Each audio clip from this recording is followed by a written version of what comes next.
Assalamualaikum warahmatullahi wabarakatuh. Saya Afifah Zafirani Namuna dengan NIM 7211419184. Kali ini akan mempresentasikan tentang sumber daya komputasi dan komputer. Komputer memiliki bermacam-macam kecepatan dan harga, namun semua memiliki fitur-fitur yang umum. Fitur yang menjadi perhatian adalah prosesor, memori, kapasitas, penyimpanan, dan alat-alat input dan output. Nah, komponen-komponen utama komputer itu ada prosesor, yaitu prosesor disebut sebagai unit pemroses pusat atau Central Processing Unit, adalah tempat di mana pemrosesan data dilakukan. Selanjutnya ada memori. Pada dasarnya, data disimpan di sebuah komputer dalam dua cara, yaitu memori dan penyimpanan. Memori disebut juga RAM atau RAM. Yang selanjutnya ada ruang penyimpanan. Ruang penyimpanan itu untuk komputer muncul dalam banyak bentuk media yang berbeda, yang masing-masing memiliki karakteristik yang berbeda yang menjadikannya lebih sesuai untuk tugas-tugas tertentu. Selanjutnya ada alat-alat input. Data yang diterima dari manusia mengacu pada input yang diisi oleh seseorang yang mengetik pada sebuah keyboard, menekan mouse, menyentuh monitor, berbicara ke mikrofon, atau interaksi lain yang serupa. Alat-alat output, ada dua alat output yang paling dikenal adalah layar komputer, yang terkadang disebut monitor dan printer. Selanjutnya ada multimedia. Evolusi utama alat input dan output adalah menuju ke arah multimedia, penggunaan lebih dari satu media pada saat yang sama. Sebagai contoh, informasi dalam bentuk teks dapat diproyeksikan ke layar komputer dengan disertai oleh satu gambar atau video. Selanjutnya ada alat-alat komputasi pribadi, yaitu mengenai telepon seluler dengan pesan dan video interaktif. Perusahaan-perusahaan pembuat telepon seluler populer telah membuat telepon yang menampilkan pesan tulisan dan gambar-gambar video pendek. Keypad dan monitor menjadi alat input dan output. Telepon seluler cerdas atau smartphone seluler, yaitu ketika sebuah telepon menjalankan pekerjaan-pekerjaan yang biasanya dihubungkan dengan komputer mikro atau personal komputer. Jaringan pribadi adalah jaringan yang menggunakan modem untuk koneksi internet, baik modem kabel maupun modem telepon, dalam membawa akses internet berkecepatan tinggi ke rumah Anda. Keamanan komputasi rumah dan perbaruan adalah kegiatan memperbarui piranti lunak yang digunakan pada personal komputer atau mikrokomputer. Selanjutnya ada hacker, yaitu orang-orang yang mencoba untuk menerabas masuk ke sistem komputer guna mengumpulkan informasi. Terus ada virus komputer, program-program komputer kecil yang menggandakan diri dengan memasukkan diri mereka ke dalam sumber daya komputer seperti program atau file. Selanjutnya ada worm. Hampir sama kerjanya dengan virus, namun worm tidak menempelkan dirinya ke program atau file. Selanjutnya ada spyware, adalah program-program komputer kecil yang mengawasi apa yang sedang Anda kerjakan dengan sumber daya komputer Anda. Peranti lunak sistem mengelola proses-proses komputer dan berfungsi sebagai suatu antarmuka yang menghubungkan pengguna, piranti lunak aplikasi, dan piranti keras. Peranti lunak aplikasi yaitu ada peranti lunak siap pakai, peranti lunak khusus, dan peranti lunak yang ditulis oleh pengguna. Peranti lunak siap pakai yaitu aplikasi yang diproduksi oleh pemasok dan dijual kepada pengguna. Sedangkan peranti lunak khusus yaitu aplikasi yang diproduksi oleh pengguna dengan tujuan khusus dan dijual kepada pengguna khusus juga. Kalau peranti lunak yang ditulis oleh pengguna yaitu aplikasi yang dibuat sendiri oleh pengguna. Selanjutnya ada komunikasi.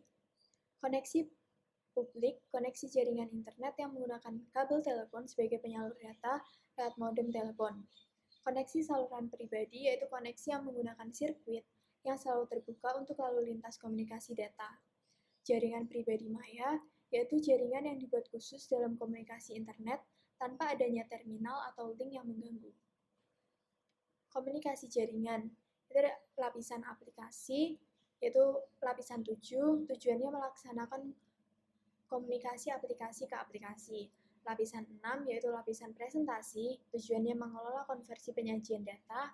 Lapisan 5, yaitu lapisan sesi, tujuannya membuat dan memelihara saluran komunikasi. Lapisan 4, yaitu lapisan transport, menjamin integritas pengiriman data dari ujung ke ujung. Sedangkan lapisan 3, yaitu lapisan jaringan, tujuannya mengedarkan data dari satu alamat jaringan ke alamat jaringan yang lain. Lapisan 2 yaitu lapisan link data, tujuannya memindahkan data dari satu alamat jaringan ke alamat jaringan yang lain. Lapisan 1 yaitu lapisan fisik, tujuannya menyimpan dan mengambil data dari media jaringan. Protokol untuk komunikasi komputer. Sistem Network Architecture atau SNA membutuhkan satu komputer induk utama yang mengumpulkan komputer-komputer lain yang terhubung oleh suatu jaringan suatu urut-urutan, hampir sama dengan menunggu giliran. Token ring yaitu hampir sama dengan SNA, yang membedakannya hanya pada saat mendistribusikan data, tak hanya satu komputer yang dapat mengendalikan arus data tersebut, tetapi komputer lainnya pun dapat mengendalikannya. Selanjutnya ada Ethernet, adalah suatu protokol terbuka bagi komunikasi peer-to-peer.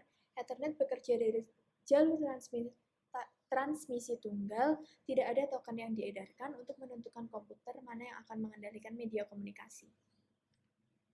Selanjutnya ada paket, adalah satu bagian dari data total yang akan dikomunikasikan, digabungkan dengan alamat komputer yang dituju, komputer pengirim, dan informasi kendali lainnya. Alamat jaringan komputer yaitu adalah 4 bagian kumpulan angka yang masing-masing antara 0 hingga 255 yang dipisahkan oleh alamat tersebut akan menunjukkan jaringan, host, masuk jaringan, dan komputer yang sedang dituju. Jenis-jenis jaringan ada local area network, yaitu merupakan suatu jenis jaringan komputer dengan mencangkup wilayah lokal. Contoh dari jaringan LAN seperti komputer-komputer yang saling terhubung di sekolah, di perusahaan, warnet, maupun antar rumah tangga yang masih mencangkup wilayah LAN. Selanjutnya ada Metropolitan Area Network atau MAN. Disebut demikian karena jenis jaringan komputer MAN ini biasa digunakan untuk menghubungkan jaringan komputer dari suatu kota ke kota lainnya. Untuk dapat membuat suatu jaringan MAN, biasanya diperlukan adanya operator telekomunikasi untuk menghubungkan antara jaringan komputer. Contohnya seperti jaringan Depdiknas antar kota atau wilayah dan juga jaringan mal-mal modern yang saling berhubungan antar kota. Selanjutnya ada Wide Area Network, yaitu biasa digunakan untuk menghubungkan suatu jaringan dengan negara lain atau dari satu benua ke benua lainnya.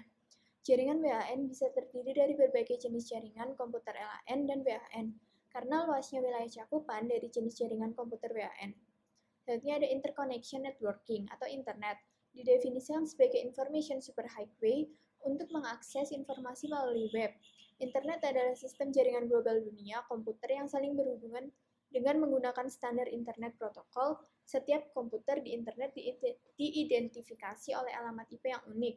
Internet dapat diakses oleh setiap pengguna seluruh dunia. Konvergensi komputasi dan komunikasi. Alat-alat komputasi dan alat-alat komunikasi kini saling menyertakan fitur-fitur yang dimiliki di antara keduanya. Kemungkinan yang ada dibatasi oleh usia baterai, kecepatan komunikasi, keamanan ukuran tampilan dan keyboard, serta imajinasi pengguna. Voice over Internet Protocol adalah kelewatan komunikasi suara melalui internet laksana komunikasi digital. Setiap sinyal suara dapat didigitalisasi dan dikirimkan melalui internet dan dimainkan kembali pada pengeras suara di tempat tujuannya.